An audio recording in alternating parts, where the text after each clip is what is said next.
airplane is make sure it has its documents in it. So we have a checklist to the left, and there should be a certificate as well that shows that the airplane's airworthy, which is generally over here somewhere. Yes, registration. I think it's right there. So you're supposed to look at that.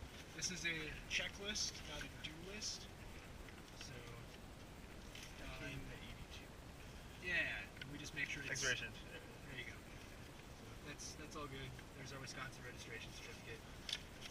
Just make sure the airplane's legal to fly, which it is. We make sure the checklist is here. We're going to check the checklist at the end.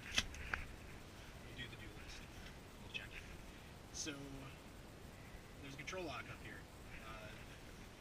That keeps the controls from moving around in the wind. We'll yank that out of there. So go ahead and pull it out and put it where the checklist was. Just there you go. Fishes right out. Slip it in there.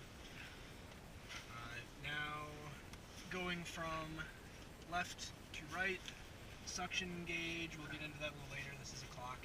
So our speed indications showing 0 right now, that's good. Our artificial horizon shows us full level climbing, etc., etc. This will wind up once the engine starts. Our altimeter shows us altitude above sea level. We know we're 850 feet here, like we saw on the chart earlier. Okay. So if you spin it, nope, spin it back up. So it reads like a clock. So there's 800, Okay. 825, 850. And Oh, I it's see. reaching 1,000.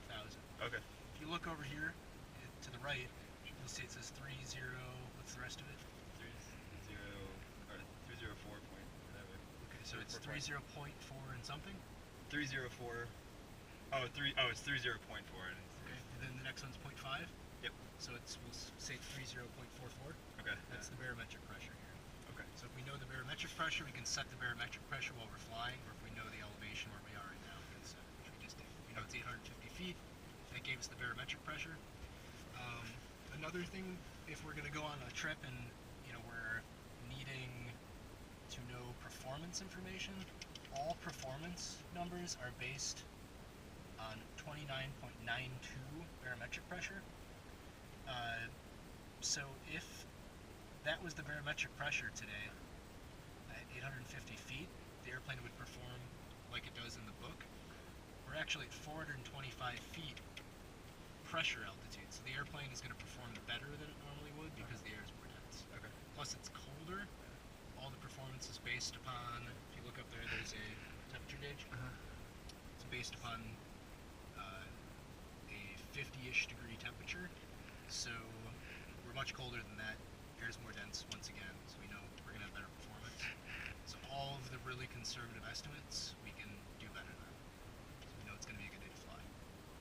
This is that radio instrument we talked about earlier, where you can find out where you are from or to a station.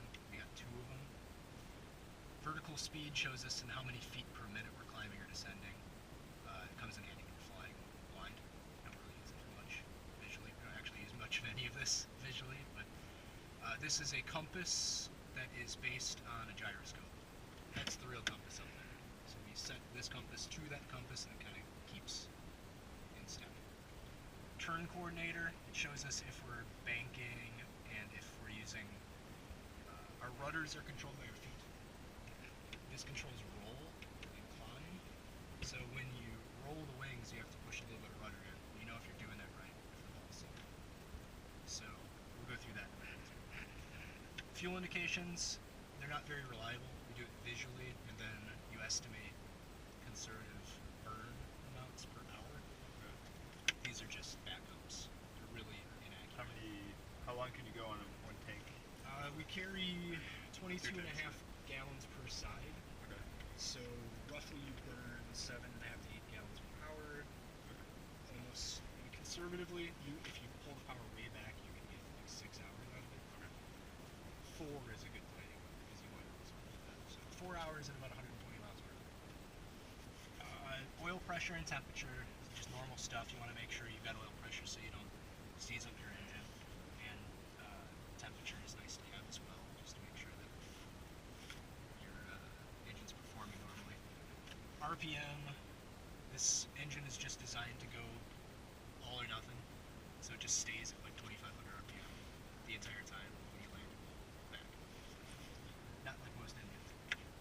average. Got a really basic electrical system, extremely basic. The starter's on it. We've got some circuit breakers down here that control like the very minimal amount of things that we have. One toggle switch down here. It turns on and off the radios. So all the radios are here. This is the GPS that I barely know how to use. This is our second communication radio, and this is our transponder. So this shows us where we are. It shows air traffic control where we are. We set a code in there that they give us. Standby. This is just, we use that for getting weather, or in case our first communication radio fails, and we do all of our comms in there. So that's the switch is going to turn that stuff on and off. Key goes in there. We've got two ignition systems, a left and a right. We run it on both usually. Master switch for the batteries and the alternator. They're separate in case you have a failure. You can separate the two of them. This is a primer like on an old lantern. We have to use it to prime fuel into the engine to get the motor to start. Lights, nothing special. Carburetor heat. When the engine is running at really low RPMs in flight, it has a tendency to build some ice in the carburetor, so you heat the carburetor air. Throttle, it's a gas pedal. Mixture, that as you go higher in the air gets thinner, so you need to reduce the amount of fuel you're adding into the combustion. Mixture, we're not going to go high enough really to do that today, so this is how you turn the engine off as well. You don't shut the key off, you start with fuel. To the right, those are the wing flaps. They drop in 3 increments, 10, 20, and 30. That's that switch over here. We're going to drop those in just a second. To the right of that, the heat is pulled full out right now.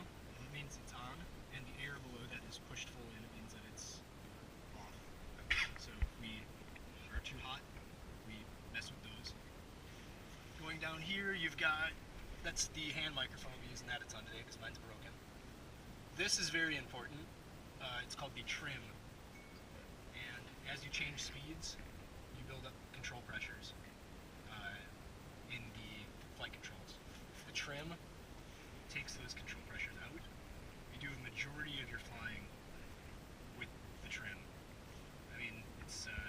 what is it? It says nose down, nose up. Yes, I'll show you once we do the walk around in the airplane. Okay.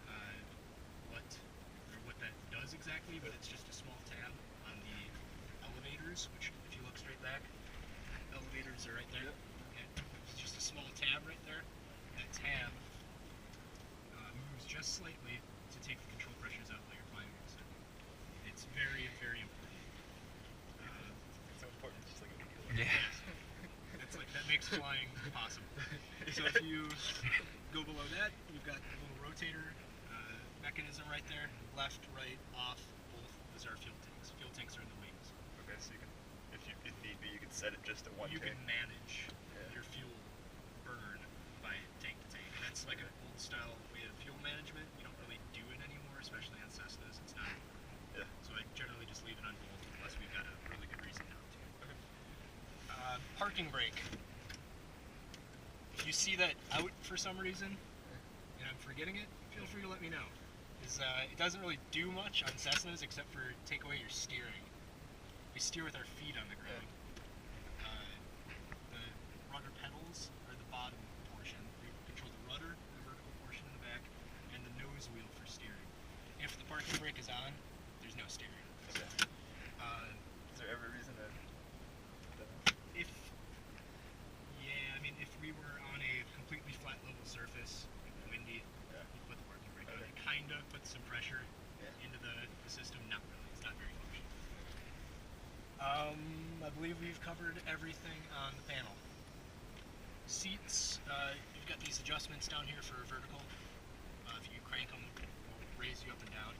Then there's a lever down here, which you've seen before, which will move forward and aft. Then there's a recline. So they don't work very well, but I'll figure it out. Shoulder harnesses are up here. They clip onto your belts. You guys know how seat belts work, right? So you got your belt, you put it into this side. If you need to take it out, you do that. this I think I know what this is. This is the light.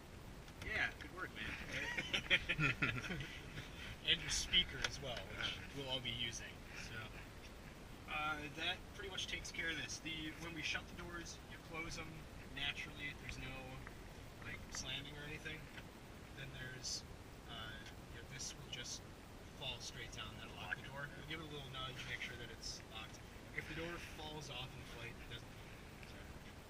It's fine. But we'll just make sure that the windows, you could open them in flight, they're not pressurized. It'd be really, really cold. So just make sure